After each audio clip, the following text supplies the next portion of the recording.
டேய் சோனமுத்தா, டேய் டேய் டேய் சோனமுத்தா.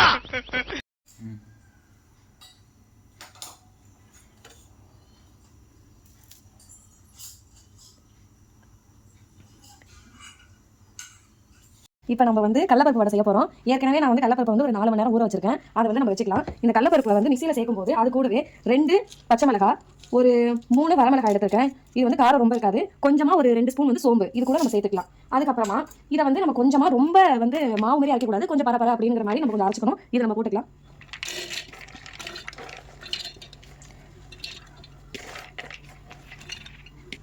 அது கூட வந்து நம்ம கொஞ்சோண்டு ஒரு அரை கை மட்டும் கொஞ்சோண்டு நம்ம வந்து உப்பு சேர்த்துக்கலாம். நம்ம ஊற்றக்கூடாது, அதனால கொஞ்சமாக தண்ணி ஊற்றினா போதும். ரொம்ப வந்து மாவு மாதிரி அரைக்கல, லைட்டாக கொஞ்சம் இது மாதிரி தான் அரைச்சிருக்கேன். இப்போ இதை வந்து நம்ம மாற்றி வச்சுக்கலாம்.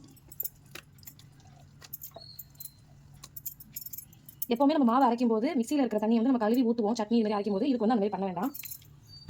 அது கூட இப்போ நம்ம வந்து என்ன சேர்க்க போகிறோம்னா, ஏற்கனவே நான் 3 பெரிய சைஸ் வெங்காயம் வந்து 3 வெங்காயம் எடுத்திருக்கேன். ரொம்ப சின்னதாக இருந்துச்சுன்னா ஒரு 4லேருந்து 5 வெங்காயம் நம்ம எடுத்துக்கலாம்.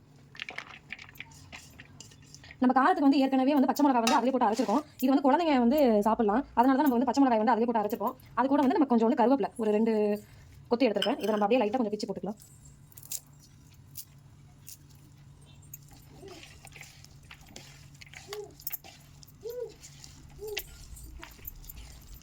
இப்போ வந்து ஒருவேளை உங்களுக்கு நீங்கள் தண்ணி ஏற்கனவே நிறையா ஊற்றி அரைச்சிட்டீங்க, ஒரு புடி பதத்துக்கு உங்களுக்கு வரல அப்படின்னா நீங்கள் லைட்டாக வந்து அரிசி மாவு கூட நீங்கள் சேர்த்துக்கலாம். அரிசி மாவு எதுக்காக நம்ம சேர்க்குறோம்னா, அந்த சாப்பிடும்போது அந்த மொறுமொறுப்பு தன்மை வரும். அதுக்காக நம்ம வந்து அரிசி மாவு கூட சேர்த்துக்கலாம். இல்லை உங்களுக்கு நல்லா கெட்டி பதத்துக்கு இருக்குன்னா அது வந்து நீங்கள் சேர்க்க வேண்டாம். இப்போ ஓகே, இப்போ வந்து நம்ம எண்ணெய் வந்து ஏற்கனவே ஊற்றி வச்சிருக்கோம். எப்பவுமே வடை போடும்போது எதுவுமே எண்ணெயில் பொரிக்கும் போது சிம்லையே வச்சு நம்ம பண்ணணும். ஏன் அப்படின்னா வெளியில் மட்டும் ரொம்ப டார்க்காக வெள்ளையாக ரொம்ப ப்ரௌனிஷாக வந்துடும், ஆனால் உள்ளே வந்து வேகாது. அதனால நம்ம எப்பயுமே சிம்லையே வச்சு அதை வந்து பொரிக்கணும். நம்ம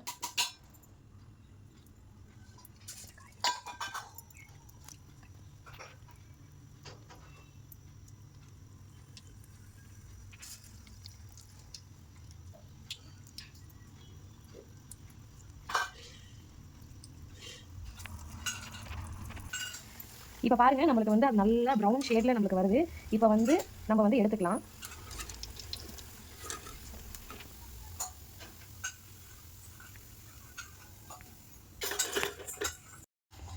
இப்போ நம்ம வடை வந்து எடுத்துட்டோம். இதை நம்ம வந்து இப்படி பண்ணும்போதே அந்த கிறிஸ்பினஸ் வந்து நம்மளுக்கு சவுண்டு நல்லாவே கேட்குது.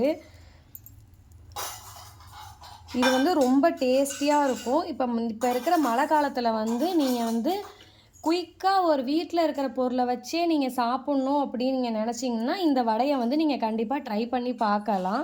இது வந்து சின்னவங்கள்லேருந்து பெரியவங்க வரைக்கும் எல்லாருமே இதை வந்து சாப்பிட்லாம்.